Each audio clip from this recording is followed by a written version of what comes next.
द्वारा न जाने कितने तो अनजाने में या जानते हुए भी हमसे माँ बाप हो चुके हैं और अभी भी हो रहे होते हैं। तो इन सब के बावजूद भी आप अपने आराध्य देव श्री राधा कृष्ण के कृपा पात्र बन सकते हैं। तभी आपके मन में ये ख्याल आया कि क्या प्रभु माफ करेंगे या नहीं, इसलिए आप यहाँ आ चुके हैं। इसलिए कृपा पात्र बनना छोड़ो, आप कृपा के पात्र हो। शरीर के अज्ञान क्रियाओं को ही हम सुख मान रहे हैं, इसी कारण गलतियां होती जाती है, जिससे पाप भी बनता जाता है। ये सब ऐसी गलतियां हैं जैसे अंधकार, और इस अंधकार को सूर्य रूपी भगवत शरणागति ही मिटा सकती है। अर्थात आपके सभी महापापों को प्रभु माफ करते हैं, परंतु उसके लिए आपको भगवत शरणागति धारण करनी होगी, और इसी सूर्योदय से संपूर्ण महापापों का अंधकार मिट जाता है। ऐसे भगवत शरणागत होने से संपूर्ण गलतियों का नाश हो जाता है। हमारे भगवान श्री कृष्ण बहुत करुणामयी है। प्रभु आपसे कितना दुलार करते हैं, आप खुद इस बात से देख लो कि आपने तो उनकी आज्ञा का उल्लंघन ही किया है, फिर भी आपके हृदय में ये बात आ रही है कि ईमानदारी से मैं गलत हूँ तो मुझे प्रभु माफ करेंगे क्या।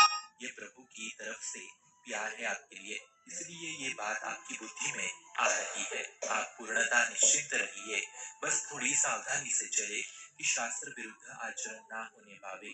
जहाँ तक हो सके वहां तक तो, पर जहाँ नहीं हो रहा प्रभु की तरफ दृष्टि करना कि हे नाथ मुझे ये विकार घसीट रहे हैं, अब मेरे में सामर्थ्य नहीं कि मैं इसे रोक पाऊं। तब आप चमत्कार देखना, उसी समय आप असली कृपा को देख पाएंगे। हर जीव हर परिस्थिति में प्रभु का योग्य होता है। वैश्य की भगवत प्राप्ति हो चुकी है। भक्तमाल पुराण में कथाएं मिल जाएंगी, देखिए स्वयं आप। इसलिए अपने पापों को देखकर अपनी काबिलियत के ऊपर उंगलियां ना उठाए। केवल ब्राह्मण ही वैष्णव बन सकते हैं और शूद्र जाति के वैष्णव नहीं बन सकते, ये सब अज्ञान की बातें हैं। प्रभु का दरबार सभी जीवों के लिए खुला है। कोई भी कर्म कोई भी परिस्थिति आपसे प्रभु के मिलने में रोक नहीं सकती, तथा कोई भी कर्म और कोई भी परिस्थिति आपको प्रभु से मिला नहीं सकती। इसलिए बलहीन होके प्रभु के शरण हो जाओ। सुनेरी मैंने निर्बल के बलराम, और इन पापों को खेद युक्ति से ना देखे। प्रभु से मिलन नहीं होता तब तक ये खेद बने रहते हैं। बड़े बड़े साधकों से गलती हो जाती है, दीक्षा लेने के बाद भी गलतियां हो जाती है, पर जब भगवतानंद की अनुभूति होती है तब गलतियां होती भी नहीं है, क्योंकि तब वो सब विषय से राग युक्त हो चुका हुआ होता है।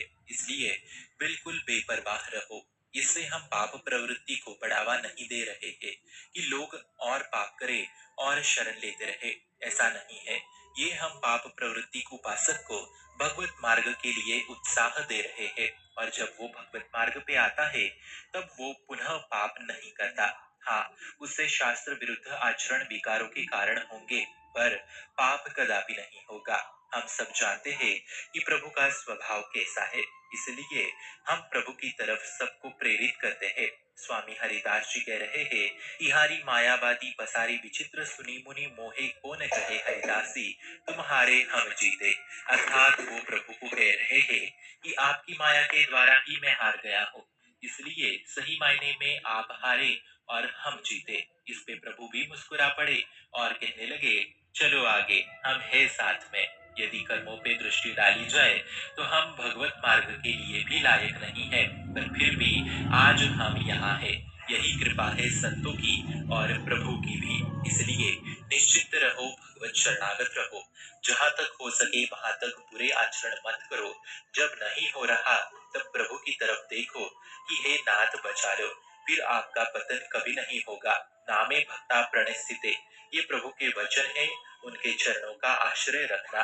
जेई अगबध्यो व्याध जीवाली, सोई सुखंड मोई किन कुंचाली, सुकोई करतुय विभीषण केरी, सब न्यो राम निंदन्यो हारही। हमारी युगल सरकार और प्रभु श्री राम मुस्कुरा के प्रेम प्रदान करते हैं, इसलिए निश्चिंत रहो। शुभम भवतु कल्याणमस्तु।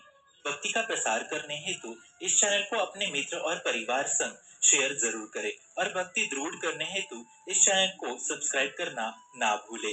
राधे राधे।